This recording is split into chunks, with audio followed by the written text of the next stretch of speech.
Info terbaru di ASN News kali ini terkait dengan dana pensiun bagi P3K.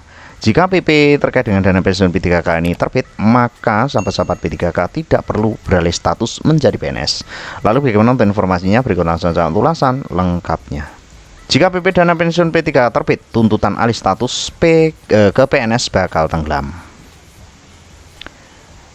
Peraturan pemerintah atau PP dana pensiun P3K sangat dinanti ASN. Terbitnya PP tersebut diyakini bisa mengundangkan tuntutan alih status P3K PNS. Ketua FPK P3K Nur Hamidah mengatakan, misi besar mereka ialah mendorong agar kedudukan P3K benar-benar setara PNS. FK P3K tidak menuntut dialihkan ke PNS karena sadar hal itu sulit direalisasikan pemerintah. Dia mengaku konsisten mengimbau anggota FP3K jangan mudah terpengaruh dengan berita medsos yang banyak beredar terkait alih status ke PNS. Anggota FP3K diminta konsisten dengan misi sejak awal bahwa yang diminta kepada pemerintah dalam angkat P3K adalah penyamaan perpanjangan kontrak di seluruh Indonesia sampai batas usia pensiun atau BUP.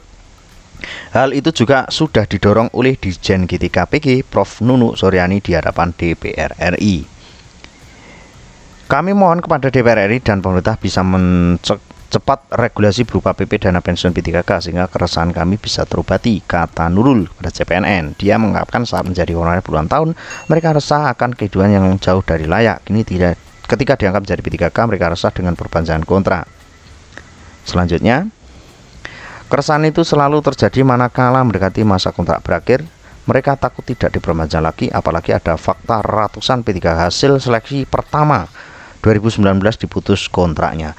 Kawan-kawan resah dan was-was deg-degan penghidupan ke depannya. Makanya penting bagi P3K untuk disamakan perpanjangan kontrak sampai BUP, tegasnya. Selanjutnya untuk sahabat-sahabat, dia mengungkapkan juga sampai saat ini perpanjangan kontrak daerah satu daerah lainnya tidak sama sehingga menimbulkan kecemburuan dan kebingungan. P3K sama-sama dites dan diangkat pemerintah pusat, tetapi nasib selanjutnya tidak sama. Hal itu tentu saja menjadikan profesi pendidik makin tidak diminati siswa, sebab dalam menjalankan tugasnya mendidik selalu dihantui bayang-bayang nasib yang membingungkan. Kami tidak di PNS-kan tidak apa-apa, tetapi mohon kontrak kami dipertegas sampai BUP. Mendapatkan dana pensiun tanpa syarat yang memberatkan, tanpa batas usia dan tanpa batas masa kerja, ucapnya. Nurul juga menyampaikan harapan besar pada pemerintah Presiden Prabowo agar disegerakan terbitnya PP dana pensiun P3K. Regulasi itu sangat dinantikan. Dalam hal ini terkabul, maka pemerintah berhasil menuntaskan persoalan khususnya guru honorer.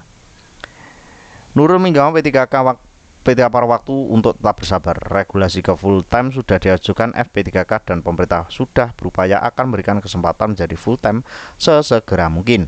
Oleh karena itu P3K paruh waktu jangan sampai terprovokasi alih status ke PNS, sebab permohonan tersebut sulit dikabulkan pemerintah.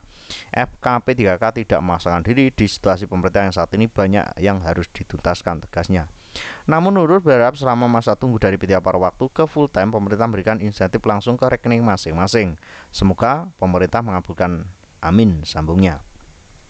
Jadi inti dari informasi kali ini terkait dengan PP pensiunan atau dana pensiun bagi P3K, jika segera diterbitkan ya sahabat-sahabat, itu akan memberikan efek bagus bagi sahabat-sahabat P3K di seluruh Indonesia, termasuk nanti harapan untuk sahabat-sahabat P3K paruh waktu. Selain itu juga untuk sahabat-sahabat masa kontrak sampai dikontrak sampai batas usia pensiun atau selama BUP, jadi nanti sahabat-sahabat P3K ini bekerjanya lebih nyaman. Mudah-mudahan informasi ini bisa bermanfaat. Terus pantau informasi terbaru hanya di kanal YouTube ini. See you next time.